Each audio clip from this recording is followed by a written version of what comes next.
You're listening to the Reds Podcast. This is episode number 95. We're talking about how to simplify your life and your business, save money, have more time, get more work done, and do it all in a less stressful way. That's coming up on this episode of the Red Podcast. This is the Red Podcast. Real entrepreneur development. Make more money, work less, and live a life of freedom. No BS advice that really works. Here's your hosts, David Hooper and Laurel Staples. When is the last time you and I went to McDonald's? You or I? I was like, we have never been to McDonald's ever. Not once. Never. No, I don't know. I haven't been there in years. Years? I haven't been there in I years. used to own stock at McDonald's, but stopped eating there before I sold the stock. I ate at Chipotle. That used to be owned by McDonald's. I didn't know that. Yeah, now it's a separate company. I saw something online today. We're going to talk about it here on this episode. McDonald's is reducing its menu, not in calories, not in fat, salt, sugar, but they're taking 8 items off the menu. It's kind of a big deal. Wow. But McDonald's apparently has over 100 items. That I didn't know. Right now, 72 different menu items, not including combos. What are they taking off the menu? Like apples? I doubt they're Salads. selling many of those. I think they sell the salads. I don't think they sell the apples. This is the Red Podcast. Red stands for Real Entrepreneur Development. We help you build an audience, sell more products, and make more money. We are business optimizers, helping you to find the hidden money in your business and get more out of it with the same amount of effort, which is what McDonald's is trying to do. Less is more, apparently, unless you're talking about fat, sugar, calories, carbohydrates, salt. In that case, more is always more. Yeah, 72 different menu items. Hard to believe. Wow. So I mentioned Chipotle, not part of McDonald's anymore, but you've been to Chipotle. We were just there last week, actually. We did. We had a date at Chipotle. And they have 5 menu items. You can get a salad. You can get a burrito. You can get a bowl. You can get tacos. And there's maybe another one. More or less basically the same thing. You pick one of 5 items. You tell them what toppings you want on it. Done. Easy, right? Sounds easy. Very, very simple. Apple. That's another company that simplified. Apple, before Steve Jobs came back to Apple, back in the 80s and 90s when he was gone, working on Next and Pixar and these other companies that he started, Apple was getting crazy. They had dozens and dozens of different models. He came back, simplified it. Basically, we've got a couple of desktops. We've got a couple of laptops. Now they've got a pad. They've got a phone. They've got a music player. Very, very simple. And less is more when it comes to selling a lot of times. A confused mind always says no. But beyond that, and this is what we're talking about on this episode of the Red Podcast, overwhelm, too much to do, less is more, also is very effective when it comes to your planning, your schedule, the way you let people contact you. And we're going to dive a little bit deeper into that on this episode, talking about ways to simplify. Why should somebody simplify, Laurel? There are dozens of reasons to simplify, and it's something that I am always thinking about in my business because I have a tendency to make things more complicated than they actually are. But when you simplify your business, you're able to focus on what's important. And typically, focusing on what's important means focusing on what brings you money. Also, if you simplify, it can decrease stress. Instead of having 20 things you have to do, you focus on 5 important things that you have to do, which can decrease your stress, decrease your level of overwhelm, which business owners probably feel on a weekly, if not daily basis. And also you can get more done. If you prioritize, simplify, and you start to understand what's important, you do those things and let the other things fall by the wayside. You got an engineering background, a 4-year engineering degree from a top engineering university, graduated the top of your class. You make that sound so impressive. Had a job designing color laser printers for a major printer manufacturer. And in that design process, was simplification something you were always striving for? Not really. No. Tell me about it.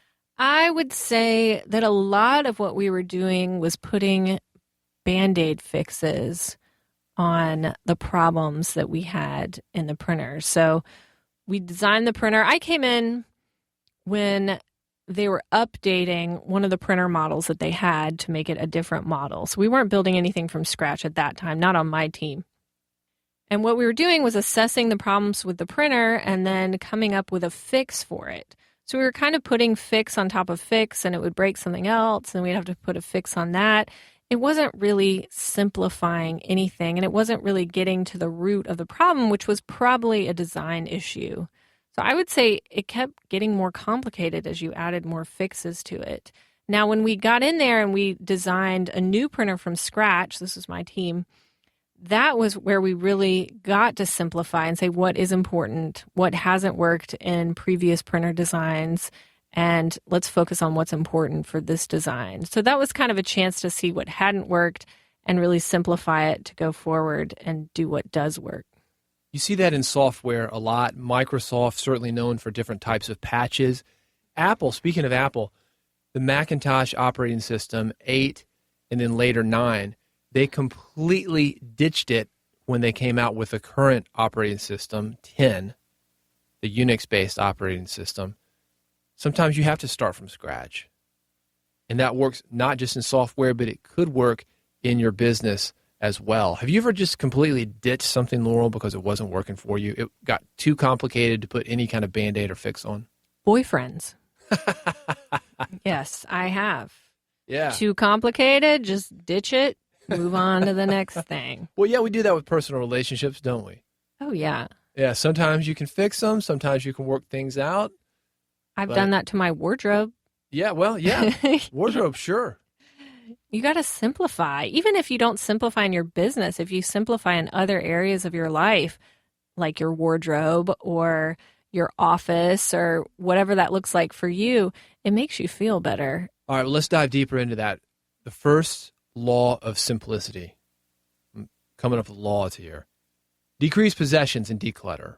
And I think a wardrobe is a great example of that. If you think about the clothes that you wear, at least for me, I think it's definitely an 80-20 thing. I've got 100% of the clothes, but I'm only using about 20% of them. Do you really need the extras? And that's a great place to look. And if you can transpose that to different parts of your business and use that same kind of thought, you'll find that you don't really need what it is that you've got. You don't need the products that you're promoting. You don't need the marketing and the sales staff and the web design and the software.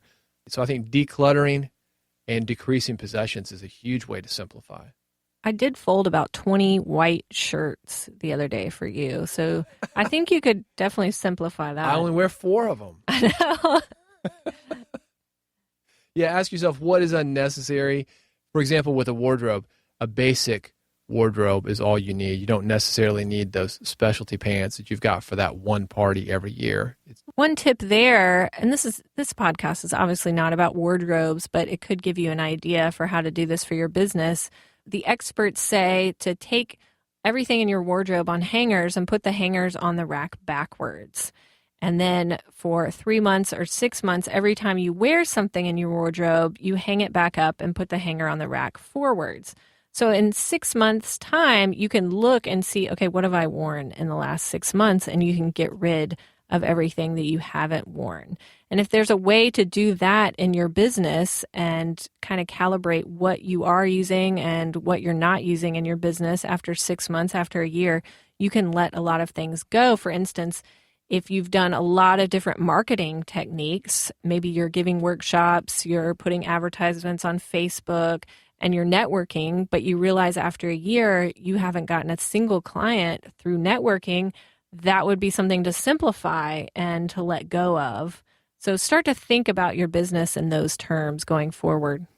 I was behind a truck, a big, I guess like a semi-truck for Goodwill, and it said, haven't used it in 6 months? Give it to Goodwill. I think that 6-month time frame is really, really good. It can also be something that you might want to use to revisit some things that you were doing maybe 6 months or a year ago that maybe stopped working, they got a little bit stale, but now they can work once again. So 6 months is good to bring new things in and also to get old things out, just to keep everything fresh. David, do you think it's ironic that you bought a big sign for our house that says simplify? That you're buying more stuff that says simplify? I thought that was kind of ironic. Yeah, it is irony, but we need that message drilled into us. We have this in the middle of our main area, kind of a living room, kitchen area, and it's made out of, what's it made out of, like metal or something? It's iron. Yeah, it's iron. It was like cut from something and very, very heavy, drilled in above the door so we see it all the time because it's something that I think that you can lose track of. Clutter and complication just stacks upon each other. And that's why you can forget these old techniques that did work, as I was just saying, but you can also have a lot of stuff piled up there that doesn't work for you. I think you have to constantly remind yourself. I like the idea of a spring cleaning in your business, a spring cleaning in your life, not just in spring, but certainly on a regular basis, like spring. I like that idea too, David. I think you should get on that like immediately. This is something we completely believe in, although we're not 100% successful at it. We're human just like everybody else, but even with our dog, a couple of days ago, we happened to be by PetSmart. The dog was getting some work done on him, getting his nails clipped. Work done? He was getting a pedicure. Getting a little plastic surgery. No. Facelift. He was so traumatized by being in the grooming station, having to wait around all these other dogs. Laurel's like, well, maybe we ought to throw him a bone, literally. Get him a little treat for being here, something that he's going to remember this experience for and maybe look forward to it next time. So we tried to give him a positive reward. We got him a toy mallard duck that he could carry around. Really, really into it, but she said this on the way home. She said, this means that one of his other toys has to go. We're even teaching this to the dog. This is how much we believe in this concept. Well, I used to do that with my wardrobe. Every time I bought something new, I would take out something old. And I still do that now. I kind of ripped everything out of my closet about 6 months ago. So I'm kind of trying to rebuild it at that point. But I think it's a good rule. If you buy something new, get rid of something old. Keep it simple. You don't use everything. And the dog had to learn that this week. And hopefully you get to the point where you bring new things in. And we're not talking about just physical things that you would use for your house, just residential or personal items. But we're talking about things you would bring into your business. Hopefully you get to the point where you can kind of think ahead, think a few months ahead and say, I'm not really going to use this. I'll give you an example. Amazon has this new product called Amazon Echo. It's like some kind of robot. You talk to it, say, hey, Amazon Echo, give me the weather, and it'll talk back to you. It's a hands-free item. Robot, I guess is what they're calling it. You tell it to add things to your shopping list. You tell it to play music, look up information on Wikipedia. I said, that might be kind of cool to have. And then I thought, well, that's kind of why I married you. I'm probably not going to use it. Yeah, Laurel's like, hey, look that up. Add that to the list. I know. Drop by the store. You don't need an Amazon Echo. Yeah. So maybe you need one. No, we don't need it. Yeah. No, of course we don't need it. It's one of those impulse purchases. And I think thinking about that or thinking like that when you think about, hey, this would be a good opportunity for my business. You see a lot of people online. They go for the latest shiny object syndrome. We certainly talked about that here on Red Podcast quite a bit because it hurts so many entrepreneurs. They're buying ebooks that they never read. They're going to conferences that they're not even paying attention to or don't even make it to. If you can think ahead, this will help you simplify. You don't even have to deal with it. Plus, you'll save yourself some money. This is great when it comes to marketing because like you said, David, a lot of people get caught up in shiny object syndrome. And a lot of people are looking for that magic bullet, silver bullet marketing idea, say networking, for instance. Oh, I'll just go to a networking meeting here or there. And you want to look at, am I going to do this consistently? Am I going to do it down the road? Is this something long-term for me? Because marketing ideas, you have to do them consistently for them to work. And if it's not something you're interested in doing on a regular basis, simplify your life. Don't even get started. I mean, maybe try out one and see if it's for you. But if it's not, do something that is effective and that you're going to do in the long term. Getting good at saying no is something that will work for you all around. For example, hey, do you want to get in on this business making opportunity with me? no, you don't, and that's going to simplify your life. I get offered a lot of opportunities, people who want to co-write books with me, want to co-host the podcast, be a guest on the podcast. A lot of people want to change up what we're doing here. It's more work for us a lot of times to do that. So getting good at saying no, not being just run one direction, then the other, not being able to focus on your stuff, that's something that's going to really, really help you. The question is, do they want to co-host with you or with me? Come on, people. That's it's never me. come up. Oh, too bad. You do have to get good at saying no. And it could be a matter of, I read an article the other day about a woman who worked from home and no one was respecting her time. People would think she was just sitting around eating bonbons all day long. And she said what she had to do was if somebody called her, a friend or a family member during the middle of the day, she had to just text them back and say, I'll call you when I get done with work at 5 o'clock.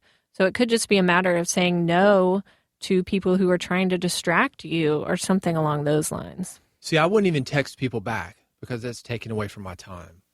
What I would do is turn the ringer off and not answer it. And then you don't get practice with saying no. Well, then you call them afterwards and you say, hey, I was working. But you're right.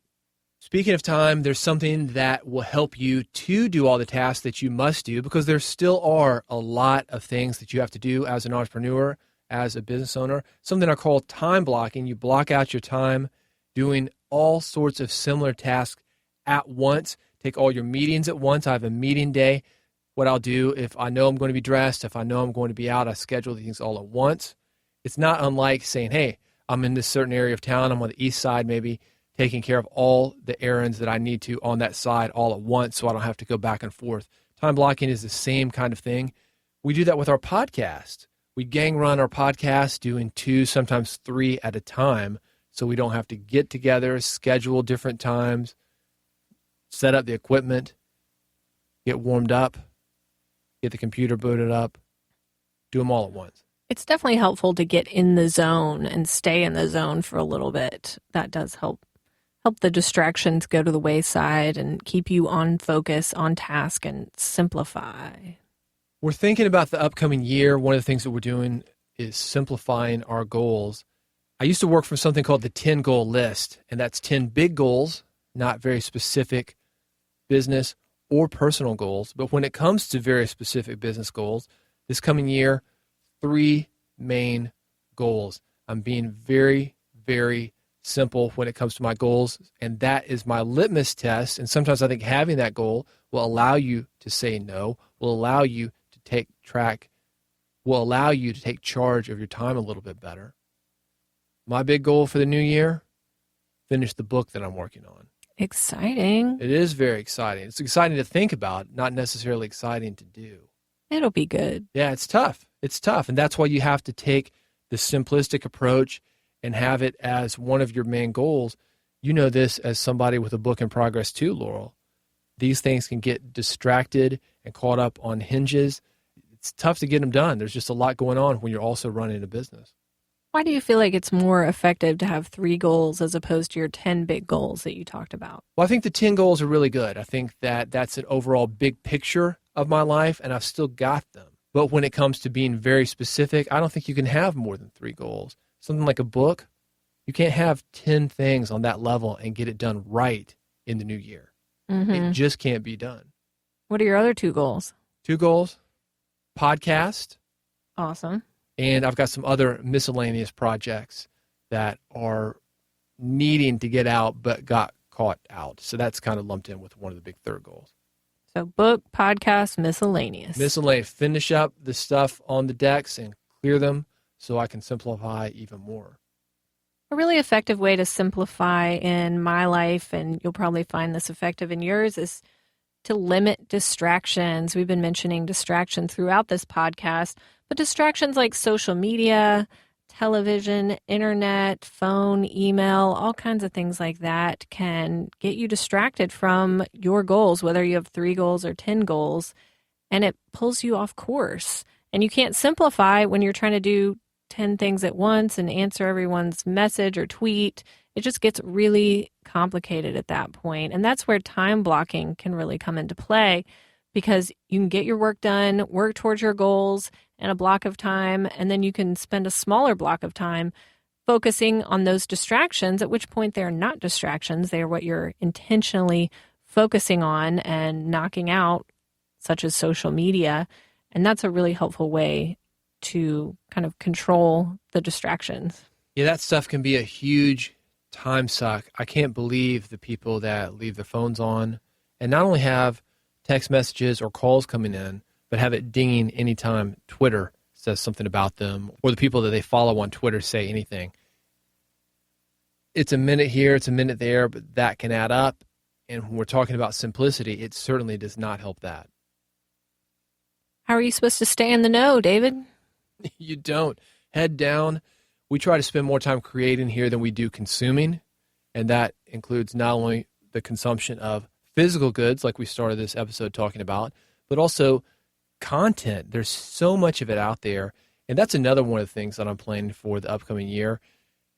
Because Red Podcast was new this year, I spent a lot of time getting to know other podcasters, consuming that content. But the reality is there's a lot of podcast content that hasn't been vetted. There's a lot of podcast content that is not helping me out, and there's just too much of it. So I'm going to declare content bankruptcy and focus only on the stuff I know has been vetted, only on the topics that I know are going to help me, and simplify in that way. If you have questions or comments about how to simplify your life and get more done, we are happy to talk to you. Laurel and I are both available via our website at redpodcast.com. You'll be able to contact us directly through there. Also find past episodes of Red Podcast. We've got dozens and dozens of them, all on demand, available to you free anytime you're interested. If you're listening on iTunes, we'd appreciate a review. Just search for Real Entrepreneur Development. Click Write a Review. Write it up. And when you do that, we come up more frequently in the iTunes search engine. That will help us to build real entrepreneur development. And everybody wins when that happens. More educated entrepreneurs means more educated people that we can network with, connect with, and build each other's businesses with. Thank you so much for listening. We'll see you next time on the next episode of the Red Podcast. You've been listening to Red Podcast, Real Entrepreneur Development. Subscribe today using iTunes, Stitcher, or via RSS at redpodcast.com.